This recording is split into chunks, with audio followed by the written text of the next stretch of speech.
Hello guys, berjumpa lagi dengan channel cerita alur film RNS Recap. Seperti biasa, di video kali ini RNS akan menyampaikan sebuah alur cerita film. Untuk film kali ini berjudul Blade of the Immortal yang rilis tahun 2017. Film ini menceritakan kehidupan seorang samurai bernama Manji yang memiliki kekuatan abadi. Lalu bagaimanakah Manji, seorang samurai legendaris, bertarung dengan nyawa tak terbatas? Tanpa berlama-lama lagi, langsung saja kita masuk ke alur cerita filmnya guys. Tapi sebelum itu, bagi kalian yang suka video ini, jangan lupa like dan subscribe untuk channel ini ke depannya. Dan semoga channel ini menjadi channel yang menghibur. Kalau sudah, mari kita lanjut.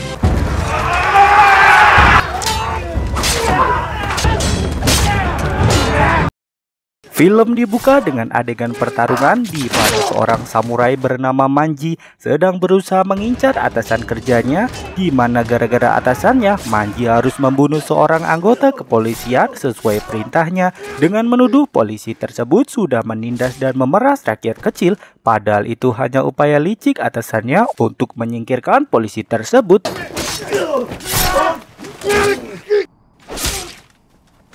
Setelah berhasil menghabisi atasannya beserta para pengawalnya, salah satu pengawalnya adalah suami adiknya sendiri yang bernama Machi, yang secara tidak sengaja Machi melihat kematian suaminya itu.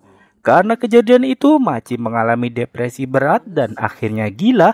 Sebagai penebusan atas rasa bersalahnya, Manji kemudian membawa adiknya itu pergi bersamanya, karena saat ini Manji juga menjadi buronan berbahaya yang paling diburu. Suatu hari saat mereka sedang berada di tepi sungai, tiba-tiba wanita tua misterius berbicara kepada Manji dari belakang dan membuat perhatian Manji tertuju ke arahnya. Wanita tua misterius itu mengatakan bahwa dia sudah hidup 800 tahun dan berbicara mengenai kehidupan yang sudah ia lewati. Pengawasan Manji terhadap adiknya lengah dan saat sadar, Machi sudah berada jauh darinya. Manji pun meninggalkan wanita tua itu dan segera mengejar Machi. Sedangkan Machi yang berlari terlalu jauh akhirnya ditemukan oleh kelompok gangster samurai yang sedang memburu Manji. Lalu ketua mereka menyuruh Manji untuk menjatuhkan pedangnya jika ingin nyawa adiknya selamat. Manji pun menurut dan Machi akhirnya dilepaskan. Tapi tiba-tiba Machi ditebas dari belakang oleh ketua gangster itu.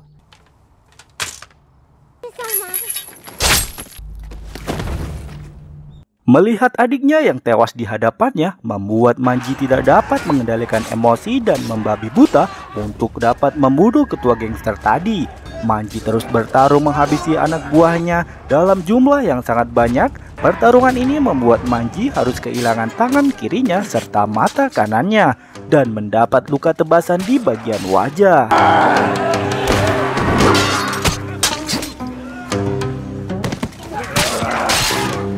Tapi dengan tekad balas dendam yang mendalam, membuat Manji terus bertarung hingga akhirnya tersisa ketua gangster. Terjadi duel 1 lawan 1, Manji akhirnya berhasil menang.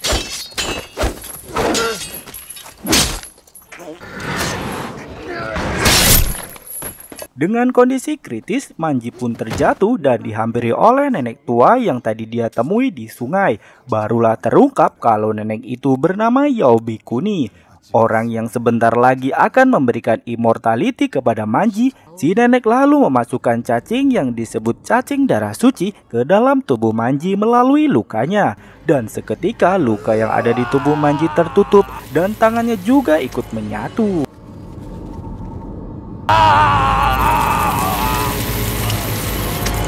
50 tahun sejak kejadian Manji, di sebuah perguruan samurai ada seorang gadis belia yang mirip dengan Machi. Gadis itu bernama Rin, yang saat ini juga sedang berlatih menggunakan pedang kayu di dojo milik ayahnya yang bernama Asano.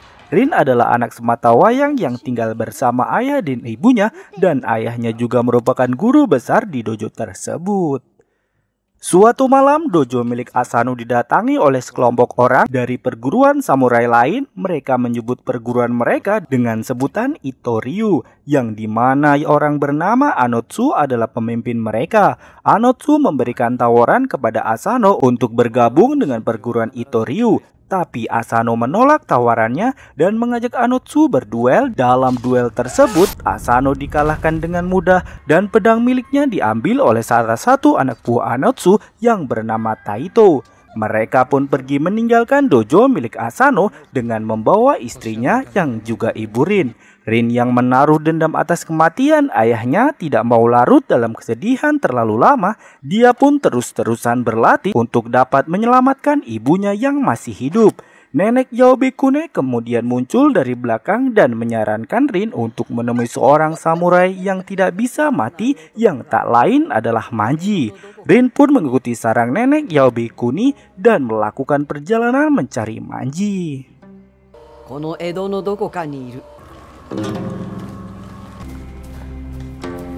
Setelah sampai di tempat tinggalnya, Manji terkejut melihat wajah Rin yang sangat mirip dengan adiknya. Rin kemudian memohon bantuan kepada Manji untuk mengalahkan Anotsu dan kelompoknya, tapi Manji menolaknya karena sebagai samurai sejati dia tidak mau membunuh tanpa alasan.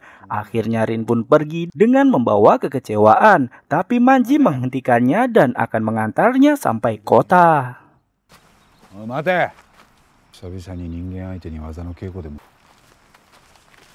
Setibanya di kota, Rin sudah ditunggu oleh seorang samurai bernama Sabato yang juga anggota klan dari Anotsu. Sabato hanya ingin memberitahu Rin kalau dia sudah membunuh ibunya, tapi Manji yang masih mengawasi Rin dari belakang kemudian keluar untuk menghadapi Sabato. Di dalam pertarungan, Manji terkena tusukan dari pedang Sabato yang membuatnya terkapar dan Sabato mengira dia sudah mati. Tapi ternyata Manji berhasil bangkit dan menusuk balik Sabato dari belakang. Tapi Sabato masih bisa melawan yang membuat Manji harus mengeluarkan semua senjatanya untuk menghabisi dirinya.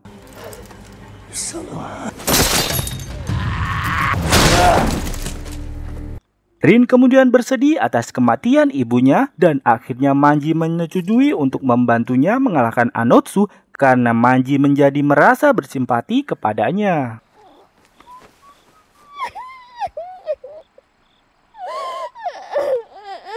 Di sisi lain, Anotsu sedang mengadakan pertemuan dengan seorang anggota pemerintahan Shogun yang bernama Habaki dan membicarakan mengenai dojo Itoryu yang akan segera didirikan oleh pemerintahan. Anotsu meminta jabatan agar dirinya menjadi kepala dojo kepada Habaki. Setelah Habaki pergi, seorang anggota Itoryu yang menggunakan masker mencoba masuk menemui Anotsu dan mengatakan bahwa Sabato telah tewas. Anotsu kemudian memerintahkannya untuk memberitahukan yang lain agar mereka selalu waspada dengan musuh yang siap menyerang. Sementara itu, Rin disuruh Manji untuk mengasah senjatanya di tempat pengasahan yang dimana tempat itu ia melihat pedang ayahnya yang dahulu diculik oleh Raito. Tak lama kemudian Raito datang untuk mengambil pedangnya dan Rin segera bergegas menemui Manji untuk memberitahukan bahwa dia melihat salah satu anak buah Anotsu yang sudah mencuri pedang ayahnya. Manji pun segera keluar untuk mengejar Raito.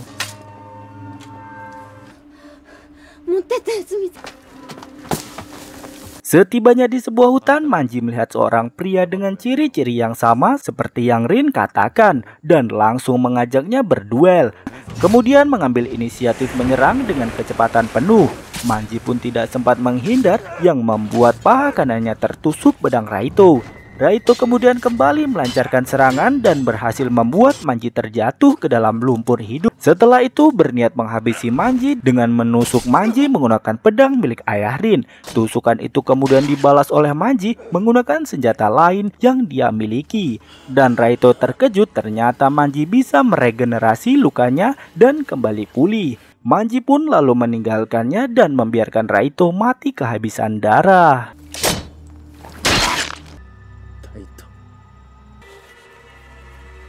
Manji kembali ke tempat tinggalnya dengan membawa pedang milik ayah Rin. Namun ternyata Raito berhasil selamat dan menceritakan kepada Anotsu bahwa musuh yang dihadapinya kali ini adalah pendekar samurai yang memiliki kemampuan regenerasi yang sulit dikalahkan. Kemudian Anotsu berencana mengutus orang yang dirasa mampu untuk mengimbangi kekuatan Manji. Keesokan pagi di sebuah kedai teh di mana Manji dan Rin sedang singgah, Manji didatangi oleh seorang yang menggunakan keranjang anyaman di kepalanya. Orang itu menanyakan kepada Manji di mana teman gadisnya yang dimaksud adalah Rin, yang kebetulan saat itu Rin sedang buang air kecil. Manji kemudian menaruh curiga terhadap orang itu yang tahu dirinya tidak sendirian. Manji pun langsung mengacungkan pedangnya dan menyuruhnya mengatakan identitas aslinya. Lalu terungkaplah bahwa pria itu bernama Eko, orang yang diutus oleh Anotsu untuk melawan Manji. Setelah itu terjadilah pertarungan yang dimenangkan oleh Manji dengan mudah.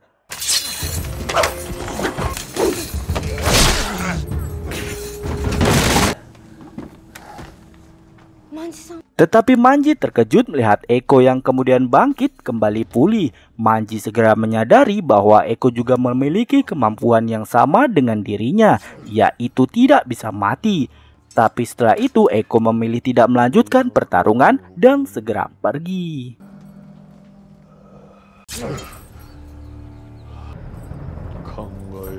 Di tengah jalan, Manji tiba-tiba mengejang kesakitan karena luka tebasan yang dia terima dari Eko yang tak bisa sembuh seperti biasa. Manji pun mencurigai ada sesuatu yang Eko sisipkan untuk melemahkan cacing immortalnya. Rin yang panik melihat Manji kemudian berlari untuk mencari pertolongan. Tapi Eko mencegatnya dan menyekap Rin di sebuah gudang. Saat Eko ingin menyiksanya, Manji kemudian datang tepat waktu dan mengajak Eko berduel kembali.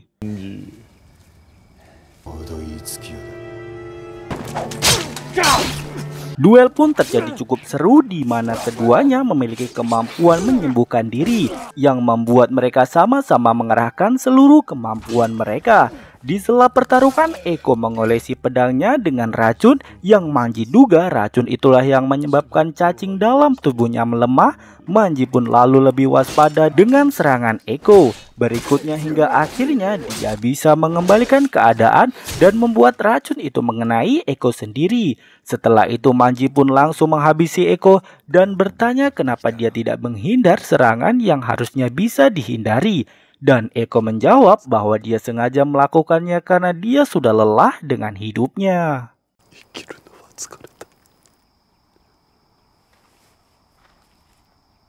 Keesokan harinya, Habaki kembali menemui Anotsu untuk menyampaikan kabar bahwa Dewan Ketua mengabulkan permintaannya dan akan menjadikan Anotsu sebagai kepala dojo milik pemerintah.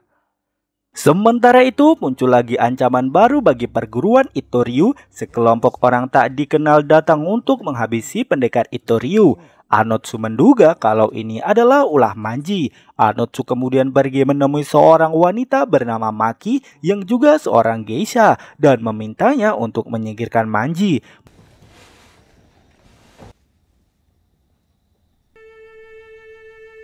Maki pun segera melaksanakan perintah Anotsu dan pergi untuk menemukan Manji. Dan Manji harus kembali menjalani pertarungan, tapi kali ini lawan yang dihadapinya adalah seorang wanita. Walaupun Maki adalah seorang wanita, tapi dia memiliki kemampuan menggunakan senjata yang baik yang mampu membuat Manji kewalahan. Di tengah pertarungan, tiba-tiba Maki menghilang tanpa jejak dan menusuk Manji dari balik dinding kayu. Tapi Manji kembali pulih. Pertarungan pun kembali dilanjutkan hingga Manji harus kehilangan tangan kanannya dan dibuat tak berkutik. Namun bukannya menghabisi Manji, Maki justru berhenti dan malah ketakutan dan tersadar.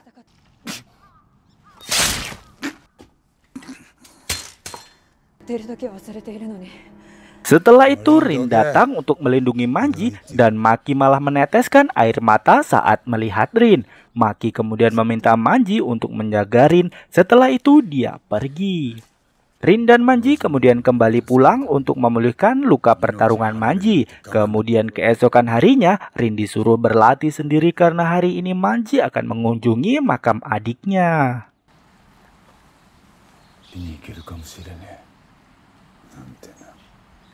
Saat Rin sedang mencari spot tempat latihan, tiba-tiba dia terkejut melihat Anotsu yang sedang berlatih. Tanpa pikir panjang, Rin langsung memanggil dan menyerangnya. Tapi serangan Rin dengan mudah ditepis oleh Anotsu. Setelah itu Anotsu menceritakan alasannya membunuh ayah Rin dikarenakan dulu kakek Anotsu dan kakek Rin merupakan rival seperguruan, di mana ketua dari perguruan itu merupakan kakek buyut Rin. Suatu hari kakek dari Anotsu diusir oleh kakek buyut Rin karena menggunakan senjata kapak dalam sebuah pertarungan, dan itu sangat dilarang karena dia belajar di perguruan samurai. Dan alasan untuk membunuh ayah Rin adalah untuk melepaskan rasa sakit yang diterima kakeknya. Dan kampak yang sekarang digunakan Anotsu adalah warisan dari kakeknya. Setelah itu Anotsu pergi meninggalkan Rin begitu saja karena dia tidak tertarik membunuh anak-anak.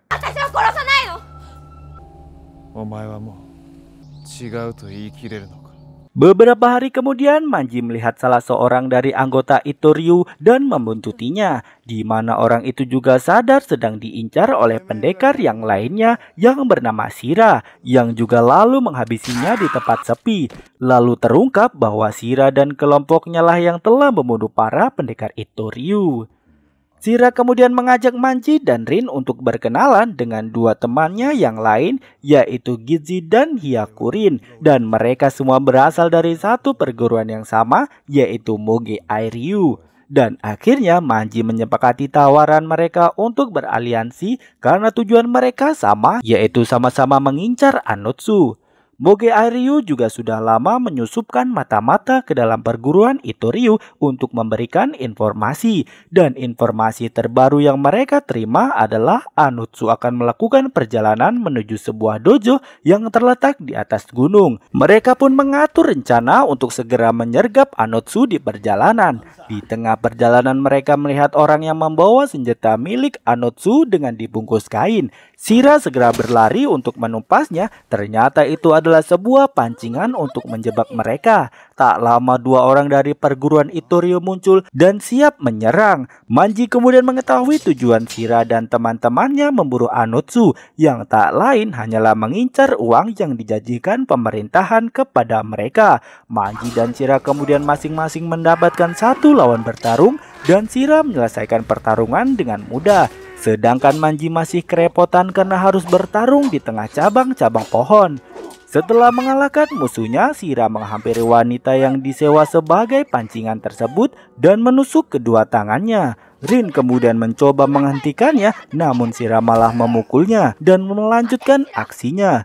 Kemudian Rin kembali mengganggu yang membuat Shira kesal hingga ia ingin membunuhnya.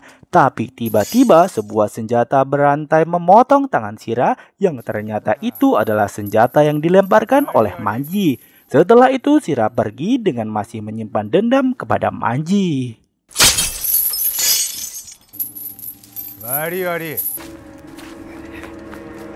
Manji kemudian merawat luka Rin dan menceritakan kisah masa lalunya mengenai adiknya Machi. Keesokan harinya Rin memutuskan untuk pergi meninggalkan sepucuk surat saat Manji sedang berada di luar untuk membeli sesuatu. Gizi dan Hyakurin kemudian menemui Manji dalam perjalanan pulang, dan Manji mengatakan bahwa dirinya membatalkan kesepakatan kerjasama dengan mereka karena tidak suka dengan adanya campur tangan pemerintah di balik rencana mereka mengincar Anotsu. Setibanya di rumah, Manji menemukan surat yang dibuat Rin untuknya yang berisi permohonan maaf karena mulai saat ini dia akan melanjutkan aksi balas dendamnya kepada Anotsu seorang diri. Manji pun langsung berlari untuk mengejarnya.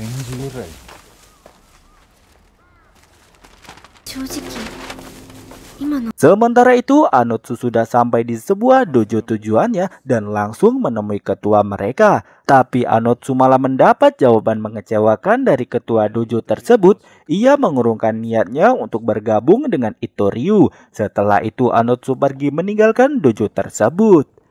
Di luar pintu gerbang, Anotsu langsung dikelilingi oleh banyak samurai. Seketika dia menyadari bahwa dirinya telah dikhianati oleh Habaki. Anotsu kemudian bertarung melawan ratusan musuh yang mengepungnya, membuat dirinya kewalahan dan berlari menyelamatkan diri.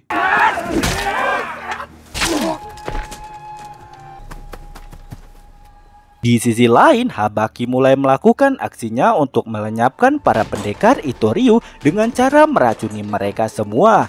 Dikarenakan pemerintah khawatir jika perguruan Itoryu masih ada, maka mereka bisa mengancam perdamaian negara.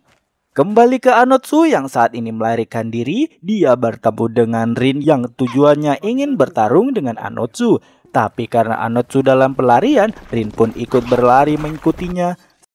Sementara itu Manji yang saat ini sedang mengejar Rin harus mendapatkan tantangan dari 3 bandit yang mengincarnya.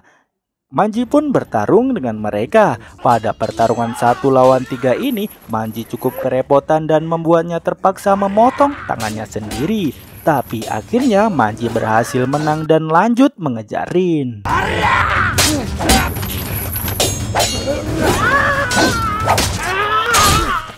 Hingga akhirnya dia menemukan Rin dalam kondisi sedang dikepung banyak pasukan samurai yang dipimpin oleh Habaki. Manji kemudian terlibat pertarungan melawan ratusan samurai yang mengancam nyawa Rin. Begitu juga dengan Anotsu yang bertarung menggunakan senjatanya.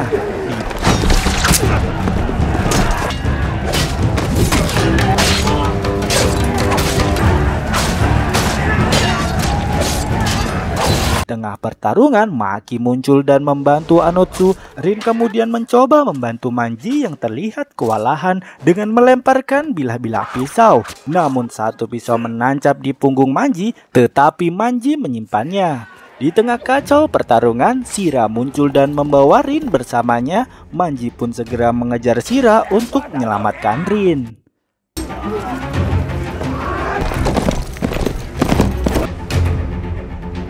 Maki dan Anotsu sedang menghampiri semua musuh mereka, namun dari atas atap pasukan dengan senapan tengah bersiap menembak Anotsu. Maki kemudian berlari ke arah Anotsu yang membuat dirinya harus menerima peluru tembakan. Di sisa-sisa tenaganya yang dia miliki, Maki kemudian menghampiri pasukan senapan dan menghabisi mereka semua. Akhirnya Maki pun juga tewas.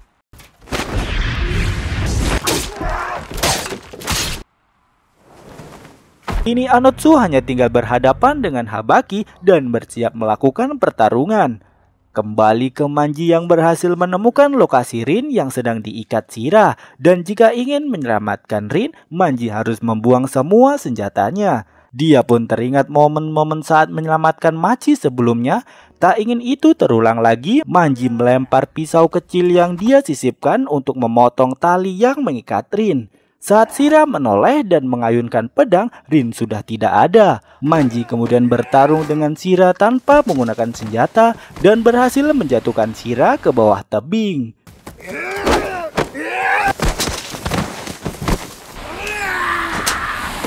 Yang saat ini menjalani pertarungan melawan Habaki hingga Anotsu berhasil menang dengan mudah. Manji dan Rin juga sudah sampai di tempat Anotsu berada yang hanya menyisakan Anotsu seorang yang masih hidup. Karena Anotsu adalah target utama Rin, Manji pun tidak ingin melepasnya hidup-hidup dan mereka pun bertarung.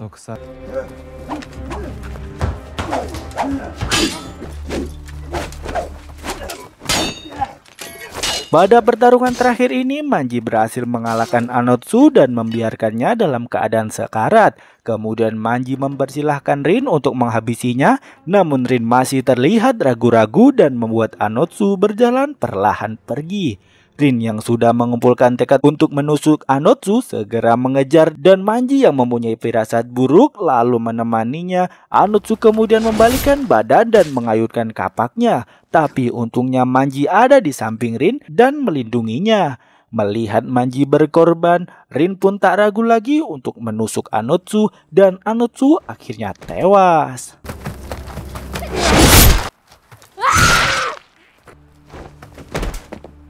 Di akhir film, Manji yang dalam kondisi sekarat dan nampak mau mati membuat Rin menangis dengan berlinang air mata.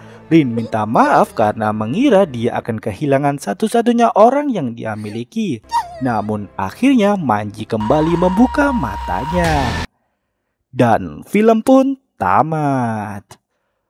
Oke guys, dan itulah tadi alur cerita film Blade of the Immortal yang rilis pada tahun 2017.